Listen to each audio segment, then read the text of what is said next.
el complementarismo, también como lo llamamos, que una iglesia en misión discipula a hombres que practican el liderazgo sacrificial en la iglesia y la familia.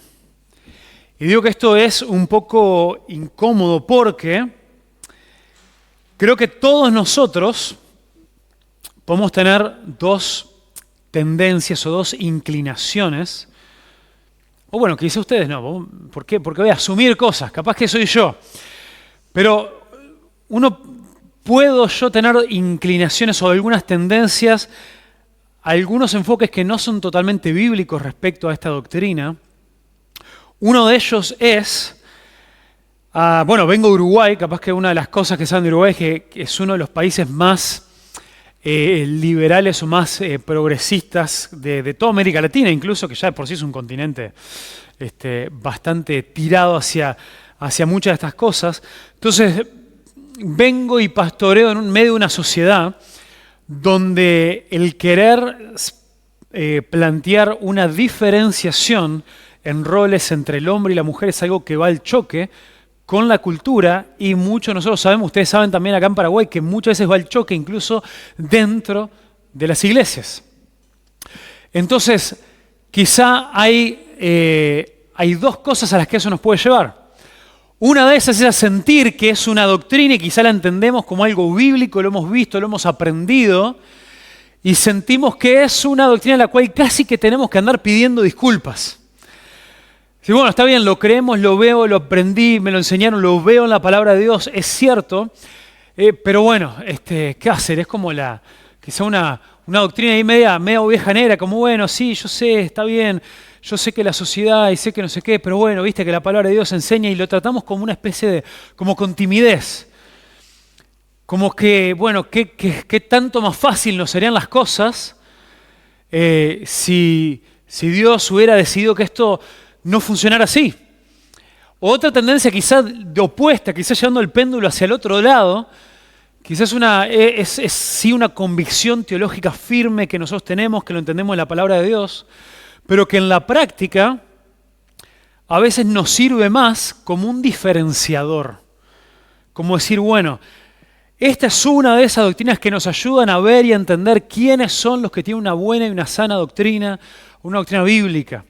Y nos ayuda y nos termina sirviendo más como para diferenciar, bueno, cuáles son iglesias las que practican esta que es una de las claves doctrinas como una sana doctrina, y cuáles no, y cuáles quizás no tienen un entendimiento tan serio de la palabra.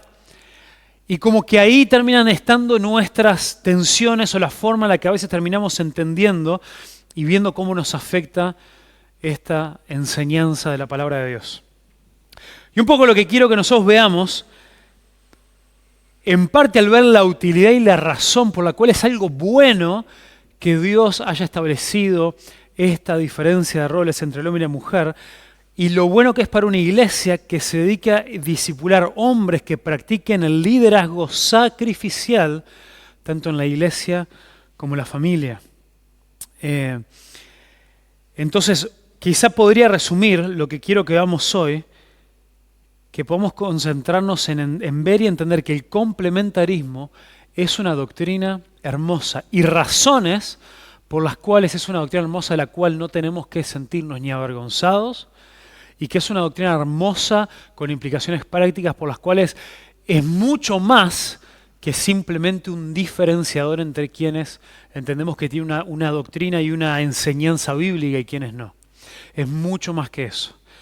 Y vamos a hacer nada menos que zambullirnos quizá en uno de los pasajes más controversiales, no sé si de todo el Nuevo Testamento, pero por lo menos de las cartas de Pablo a Timoteo. Primera Timoteo, capítulo 2, versículo 12, dice Pablo a Timoteo, dice: yo no permito que la mujer enseñe ni que ejerza autoridad sobre el hombre, sino que permanezca callada. Porque Adán fue creado primero y después Eva. Y Adán no fue engañado, sino que la mujer, siendo engañada completamente, cayó en transgresión. pero se salvará engendrando hijos si permanece en fe, amor y santidad con modestia. Entonces, hermanos, ¿qué hacemos con este pasaje? Yo, si ustedes me permiten, les comparto, les digo que este es un pasaje que a mí me pone incómodo. Yo que creo y tengo una seguridad total de que esto es una enseñanza bíblica, que no podemos simplemente así recortarlo de la Biblia o subrayarlo con un permanente negro, para que nadie lo pueda volver a leer, pero reconozco que es uno de esos pasajes que lo leo y revuelve algunas cosas dentro de mí. Pero me quedo tranquilo, ¿saben por qué, hermanos? Porque esto es algo que nos sirve para todos los otros temas. Qué bueno es que leyendo la palabra nos encontremos relativamente seguido con cosas que nos incomodan. Porque si no nos encontramos con cosas que nos incomodan y desafían nuestra forma de pensar, creo que hay dos opciones. O estamos teniendo una lectura selectiva en la cual solamente vamos a la palabra, en aquellas cosas que ya sabemos de antemano que vamos a estar de acuerdo y que no nos confrontan y que no nos llaman a renovar ni nuestra mente ni nuestro entendimiento. O leemos toda la palabra, pero la leemos en una superficialidad tan grande que podemos pasar por estos pasajes así, como la pasada, y nunca sentimos el peso de lo que estas cosas significan y nunca lidiamos ni luchamos con las implicancias de estos textos.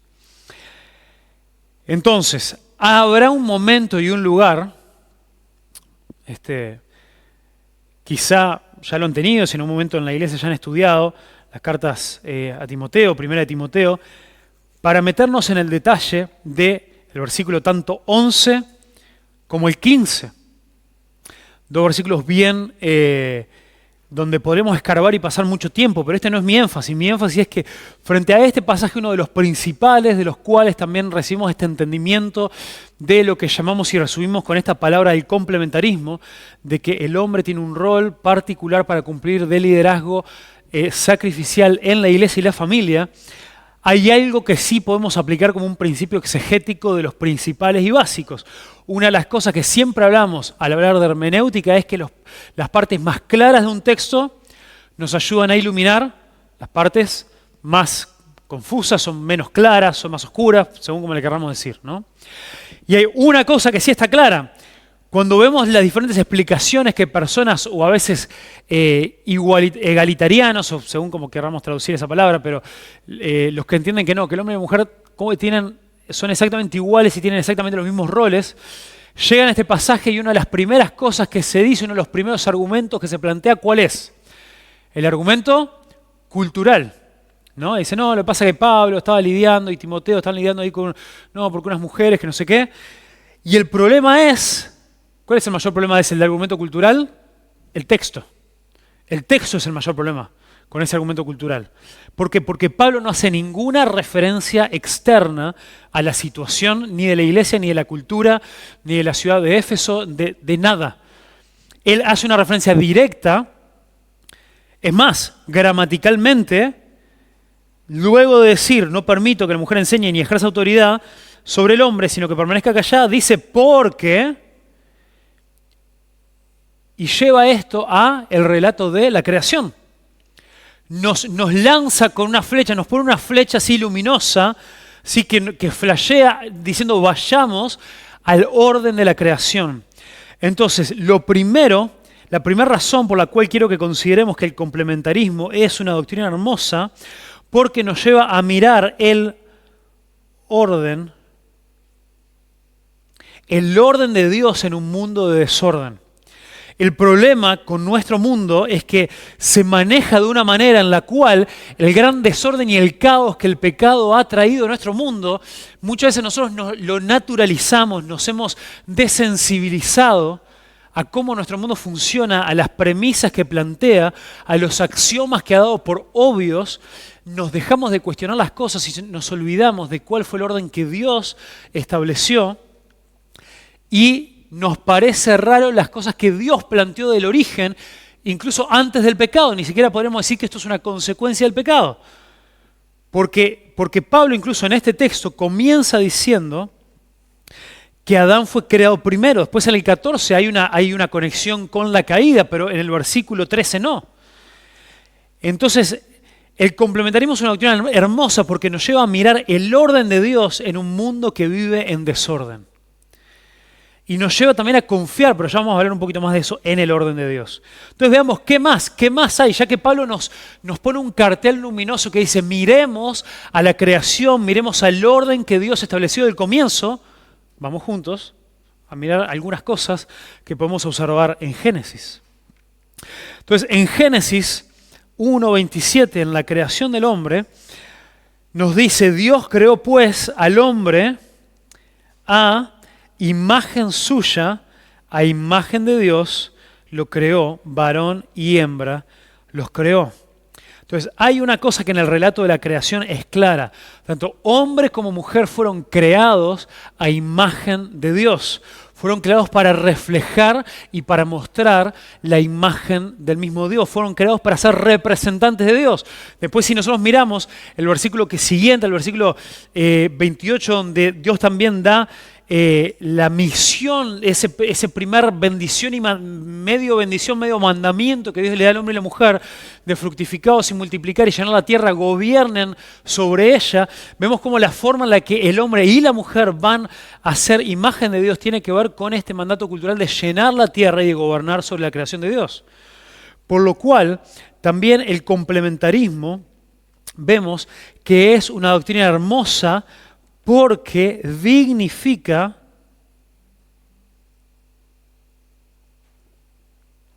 déjenme, voy a apagar acá el wifi porque si no me llegan los mensajes de WhatsApp ahí. Porque dignifica al hombre y a la mujer por su imago Dei o imagen de Dios, como venía diciendo, y no por su utilidad ni productividad. Pensemos un momento, ¿qué significa esto? Significa de que, ¿en qué sentido decimos nosotros que el hombre y la mujer son iguales en valor y dignidad delante de Dios, aunque tengamos roles diferentes? ¿Y por qué hemos naturalizado el mensaje del mundo que dice que esto no lo logran separar del patriarcado, del abuso, de un montón de cosas? ¿Por qué? Porque para nuestro mundo, para ver que el hombre y la mujer son iguales en valor y en dignidad, sí o sí tenemos que hacer las mismas cosas. Y eso muchísimo nosotros lo hemos naturalizado y nos parece hasta raro pensar diferente, pero es una mentira del enemigo, es una mentira de este mundo, de la corrupción, del pecado, el pensar de que nuestro valor y nuestra dignidad depende de lo que hacemos y lo que podemos producir, lo que podemos traer al mundo y lo que podemos producir incluso hasta dentro de la iglesia. Sin embargo, el complementarismo es una doctrina hermosa porque encuentra la dignificación, el valor del hombre y la mujer en que fuimos creados a imagen de Dios y no en el rol que Él haya destinado para que nosotros cumplamos después en nuestras tareas, en el día a día. Entendemos cómo el orden que plantea el mundo es un desorden completamente antinatural y en realidad está diciendo que nuestro valor y dignidad depende de lo que hagamos. Es algo terrible y que lo hemos naturalizado. Sin embargo, Dios nos dignifica y nos da valor, nos muestra su amor, nos llama a reflejar su imagen, no en lo que hacemos, sino en cómo Él nos ha creado. Entonces, después seguimos viendo, un poco más adelante, Génesis 2, versículo 18. Dice, y el Señor dijo, no es bueno que el hombre esté solo. No es bueno que el hombre esté solo. Le haré una ayuda idónea. Entonces, el complementarismo bíblico honra y dignifica a la mujer en sus dones, talentos, diferencias con el hombre como ayuda, sin la cual no podríamos nosotros cumplir con el propósito y la tarea dada por Dios al hombre. Pero es una ayuda complementaria, es una ayuda diferente a la tarea que el hombre fue llamado a hacer por Dios, pero justamente en esa diferencia es que el hombre estaba incompleto, que no era bueno que el hombre esté solo. Si el hombre y la mujer fuéramos completamente iguales, no hubiera habido ni siquiera necesidad de eso. Dios no hubiera dicho, no es bueno que el hombre esté solo, porque le hubiera creado para sí a alguien exactamente igual.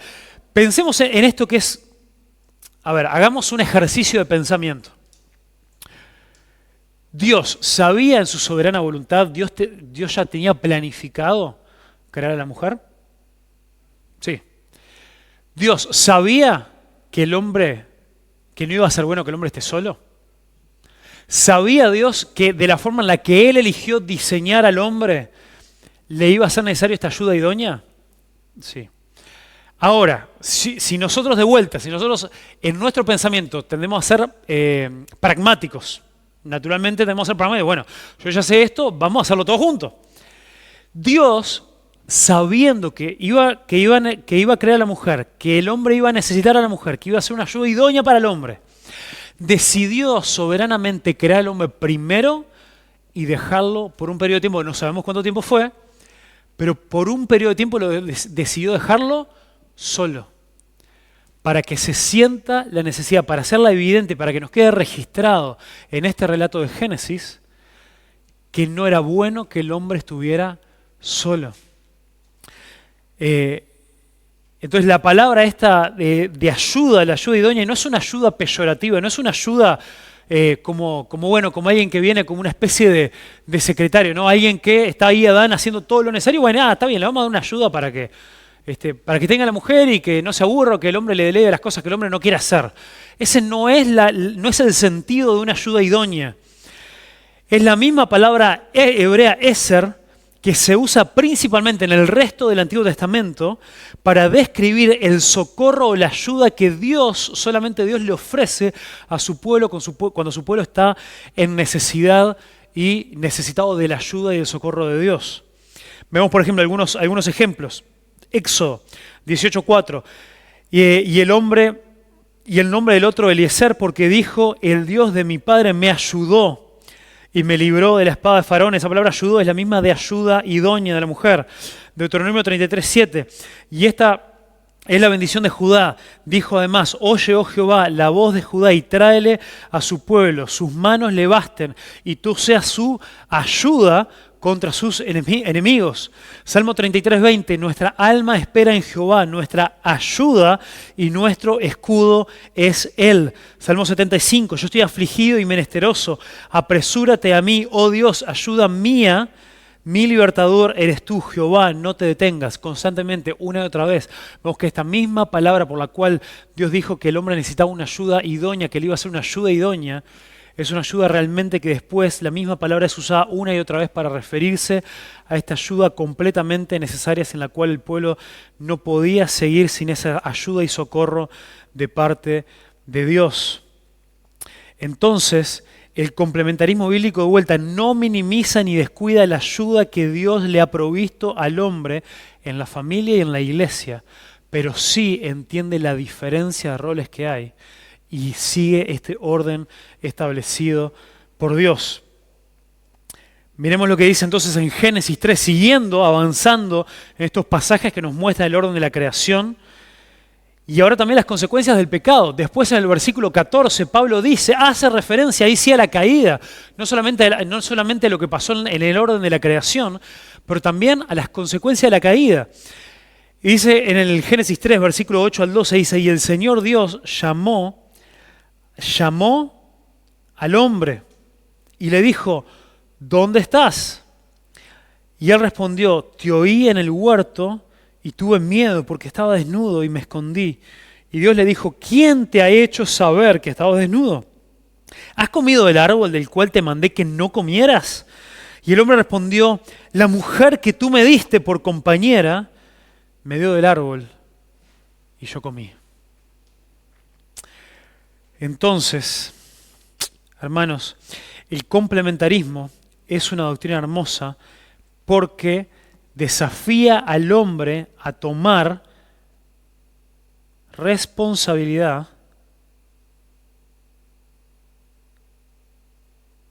en sus roles dados por Dios y morir al pecado de él. Yo no fui, yo no sé, pregúntale a ella. Vemos qué tremendo es el hecho de que en el momento de la caída, a quien Dios sale a buscar es al hombre y le pide cuentas a él. A mí hubo algo que una vez alguien me dijo que me quedó marcado para siempre. hablando de mi rol de liderazgo en la familia. Y me dijo, puede que en tu familia, cuando te cases con tu esposa, después cuando tengas hijos, vas a seguir siendo pecador, van a seguir siendo pecadores, van a pasar muchas cosas, se van a equivocar. Entonces puede que en tu familia haya muchas cosas que sucedan que no sean tu culpa. Si mi esposa peca, si mis hijos pecan, es su pecado, no es mi culpa. Pero me dijeron esto. Hay una cosa que siempre va a estar relacionada a vos, que siempre, que aunque no sea tu culpa, va a ser tu responsabilidad.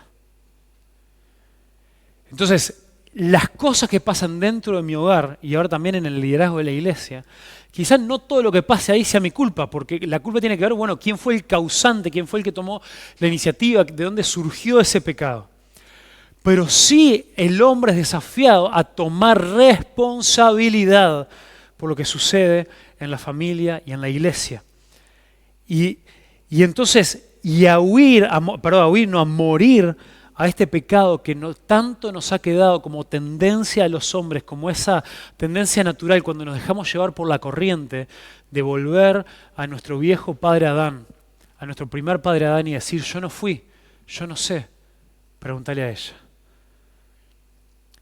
Y eso es una de esas cosas terribles que también cuando miramos el relato, nunca nos dice que Eva cuando comió del fruto salió a buscar al hombre.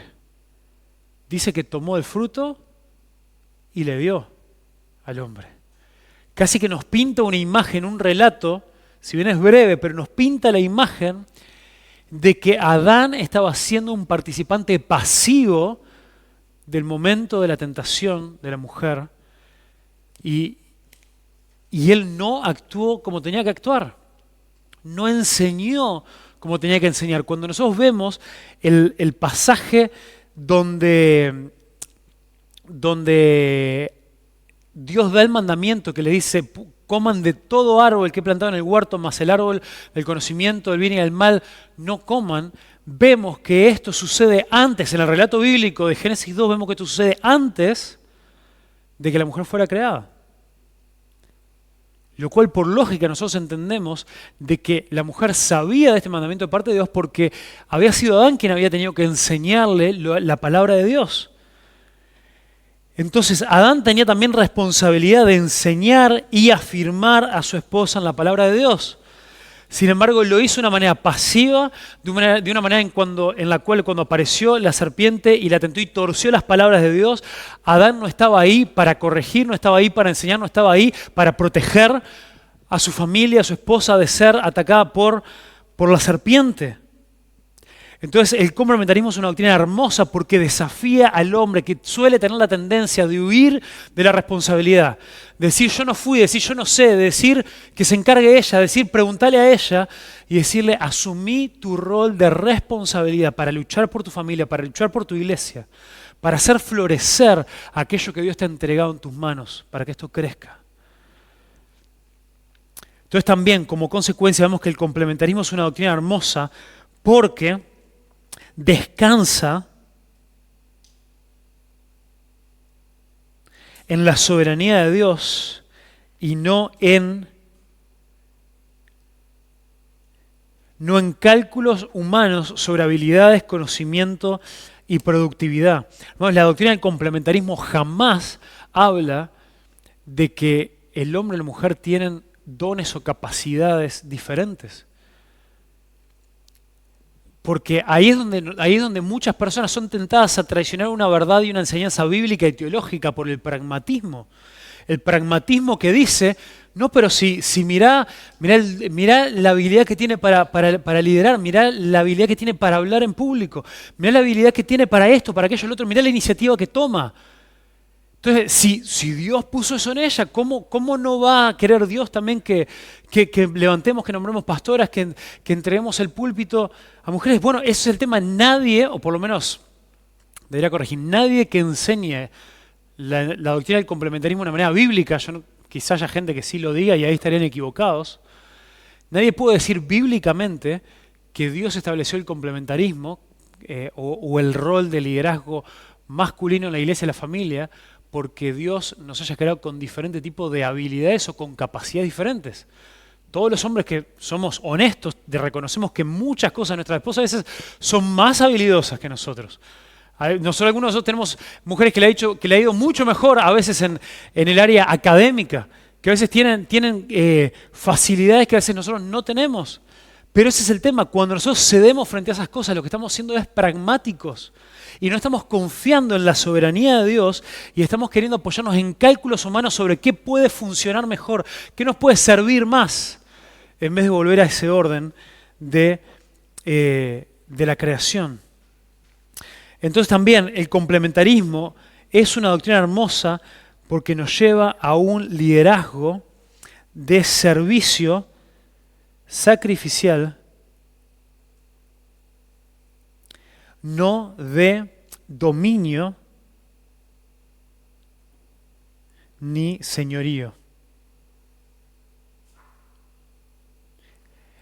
Esto es lo otro, ¿no? Cuando hablamos de liderazgo, el problema es que muchos de nosotros, y estas son otras las razones por las cuales mucha gente se rebela en contra de esta enseñanza bíblica que no solamente en los pasajes que estamos viendo, está claro a lo largo de toda la Escritura.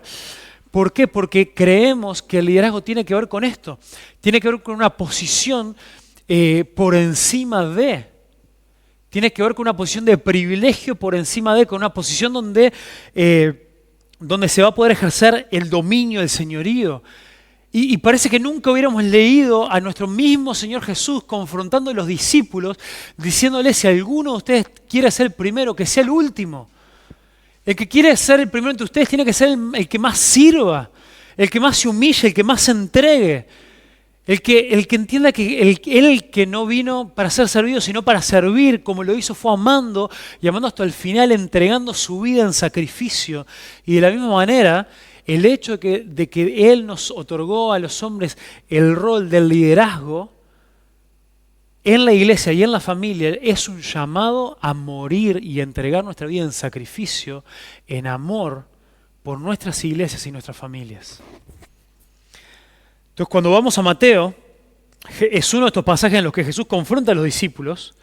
Dice: pero Jesús, llamándolos junto a sí, dijo, esto es después de que Jesús escucha que los discípulos venían discutiendo entre sí quién de ellos era el mayor, quién era más importante. Y era una conversación que venían teniendo entre ellos. No hubo otra ocasión diferente cuando le vinieron a preguntar a Jesús si uno podía sentarse a la derecha y otro a la izquierda. Pero acá era una conversación que Jesús parece haber como sobreescuchado y los llama y le dice: ustedes saben que los gobernantes de los gentiles se enseñorean de ellos y que los grandes ejercen autoridad sobre ellos. Que no sea así entre ustedes, entre vosotros, sino que el que quiera entre vosotros llegar a ser grande será vuestro servidor. Y el que quiera entre vosotros ser el primero, sea vuestro siervo. Así como el Hijo del Hombre no vino para ser servido, sino para servir y dar su vida en rescate por muchos. Entonces, hombre, yo te pregunto esto. ¿Te cierra intelectualmente, teológicamente, la doctrina del liderazgo de los hombres en la iglesia y la familia? La pregunta ¿es algo que constantemente te está llevando a morir a vos mismo y entregar tu vida como ofrenda en servidumbre? ¿Como ofrenda de entregar tu vida en sacrificio por tu familia, por tu iglesia, amando hasta el final, dejándolo todo, entendiendo que es un llamado de responsabilidad, un llamado de entrega? ¿O es porque estamos contentos que, bueno, por lo menos tengo 50% más chance de tener un título de liderazgo que en una iglesia donde todos tienen liderazgo? ¿O es porque le has agarrado el gustito a que con el rol de liderazgo en la iglesia o en la familia hay cosas en las cuales vos podés ejercer el dominio y el señorío y eso es lo que más te está gustando y llamando la atención? Esto es algo que debería confrontarnos. ¿Qué es lo que entendemos nosotros por el liderazgo del hombre en la iglesia y en la familia? Lo relacionamos justamente con ese acceder a esos oficios pastorales o de liderazgo, de enseñanza, antes que con una entrega total de nuestro ser para decir: Señor, yo me voy a hacer responsable de las cosas que suceden, yo voy a luchar para que el pecado, para que Satanás no entre en mi iglesia, en mi familia. Me voy a entregar por completo para discipular a mi esposa y a mis hijos en tu camino, en tu verdad. ¿O es un concepto teológico del cual nos gusta enseñorearnos sobre otros? Miren qué tremendo también ahora si vamos a 1 de Pedro, capítulo 5. El complementarismo enseña que la verdadera grandeza es servir y el verdadero servicio es dar nuestra vida por otros. Pero esto lo vemos también como el complementarismo nos lleva a evaluar no solo el rol que cumplimos, sino también las actitudes y motivaciones con las que lo cumplimos. El apóstol Pedro, justamente se presenta al comienzo de esta carta como el apóstol Pedro. Pero al llegar a este punto en el que le va a hablar a los líderes, él en vez de hacer un argumento o un pedido de su autoridad, dice, por lo tanto, a los ancianos entre vosotros, exhorto yo, anciano como ellos, y testigo de los padecimientos de Cristo, y también participante de la gloria que ha de ser revelada. Pastoread el rebaño de Dios entre vosotros, velando por él, no por obligación, sino voluntariamente, como quiere Dios, no por avaricia del dinero, sino con sincero deseo, tampoco como teniendo señorío sobre los que os han sido confiados, sino demostrando ser ejemplo del rebaño. Y cuando aparezca el príncipe de los pastores, recibiréis la corona inmarcesible de gloria. Hay un millón de cosas que podríamos analizar este texto, pero solamente quiero llevar nuestra atención a 2 o 3 cositas bien breves. Primero lo que decía, Pedro perfectamente podría haber dicho, yo les voy a pedir esto a los ancianos, yo como apóstol, líder de la iglesia. Claramente tenía toda la autoridad de poder pedirlo desde ese rol. Sin embargo, él se rebaja y se pone horizontalmente con ellos y se lo pido yo como un anciano, como ustedes. Y lo que les pide es, lideren con la actitud y con el corazón correcto. Ustedes, ancianos que tienen esta responsabilidad, este rol otorgado por Dios, háganlo con un corazón completamente de la manera que Dios quiere, voluntariamente, no por avaricia, sino con un deseo sincero, no con señorío, sino también demostrando que ustedes son ejemplo, que su liderazgo se dé principalmente a través del ejemplo y no lo que piden, no lo que exigen, sino entregándose por completo al rebaño de Dios. Ese es el corazón con el que Dios quiere que nosotros cumplamos y practiquemos el complementarismo, el liderazgo sacrificial del hombre en la iglesia y en la familia. Y por último, este pasaje también clave de Efesios capítulo 5, donde nos hace esta conexión ya con la familia, no solamente con la iglesia. Dice, maridos, amad a vuestras mujeres, así como Cristo amó a la iglesia y se dio a sí mismo por ella, para santificarla, habiéndola purificado por el lavamiento del agua con la palabra, a fin de presentársela a sí mismo como una iglesia en toda su gloria, sin que tenga mancha ni arruga ni cosa semejante, sino que fuera santa e inmaculada. Así también deben amar los maridos a sus mujeres como a sus propios cuerpos. El que ama a su mujer, a sí mismo se ama. Entonces, ¿cuál es el problema? El problema es que también tenemos muchos hombres que creen intelectualmente en el liderazgo bíblico del hombre en la iglesia, quizá porque les conviene, quizá porque pueden aspirar a un título, un cargo, un rol, pero después en sus hogares se alejan bastante de lo que acá Pablo le está pidiendo, de lo que él quiere que se refleje en este liderazgo, que es la entrega sacrificial de Cristo por su familia, por su esposa. Una entrega sacrificial, una entrega hasta la muerte para santificarla, habiéndola purificado por el lavamiento con agua, con la palabra. Esto es una referencia directa a cuando Cristo le lava a sus discípulos los pies y le dice que esa agua es la palabra con la cual ellos han sido lavados, y que también deben lavarse los unos a los otros, para ser presentado también sin mancha y arruga, y que también nosotros en nuestra familia luchemos y entreguemos nuestra vida para presentar a nuestras esposas, a nuestros hijos, sin mancha ni arruga delante de Dios, entregando todas nuestras vidas. Entonces el complementarismo es una doctrina hermosa porque requiere la misma entrega en la intimidad de la familia que en lo público del ministerio. El complementarismo es una doctrina hermosa porque requiere la misma entrega en la intimidad de la familia, donde poca gente lo ve, que en lo público del ministerio, donde a algunos pareciera que les conviene. Entonces, vergüenza sobre hombres que se burlan de las mujeres que enseñan en público, pero que no tienen problema en delegar la adoración familiar y la enseñanza de la Biblia a sus hijos, se la delegan a sus esposas. Vergüenza sobre los hombres que buscan dar ejemplo en la iglesia, pero sus hijos no les escuchan ni les ven leer la Biblia ni orar en privado. Vergüenza sobre aquellos hombres que desean ser ancianos o ya lo son, pero culpan a sus esposas cuando las cosas no van bien en el hogar y buscan deshacerse a como dé lugar de la responsabilidad. Que esta es una doctrina hermosa de la palabra de Dios porque nos desafía una y otra vez a vivir en una entrega hasta lo sumo, entendiendo que es una hermosa responsabilidad la cual Dios nos ha dado, pero una responsabilidad que requiere todo de nosotros para honrar verdaderamente a Dios en lo público del ministerio y en la intimidad de la familia. Y por eso es tan importante, por eso es tan hermoso que una iglesia en misión se encargue de discipular a hombres que practiquen el liderazgo sacrificial en la iglesia y en la familia. Porque esto, ¿qué va a producir? Va a producir matrimonios más fuertes, más saludables. Va a producir familias más fuertes y más saludables. Va a producir iglesias más fuertes y más saludables. Y por lo tanto, el reino de Dios se va a ir extendiendo firmemente con familias, con iglesias que hacen la voluntad y que siguen el orden y el diseño de Dios para la familia y para la iglesia.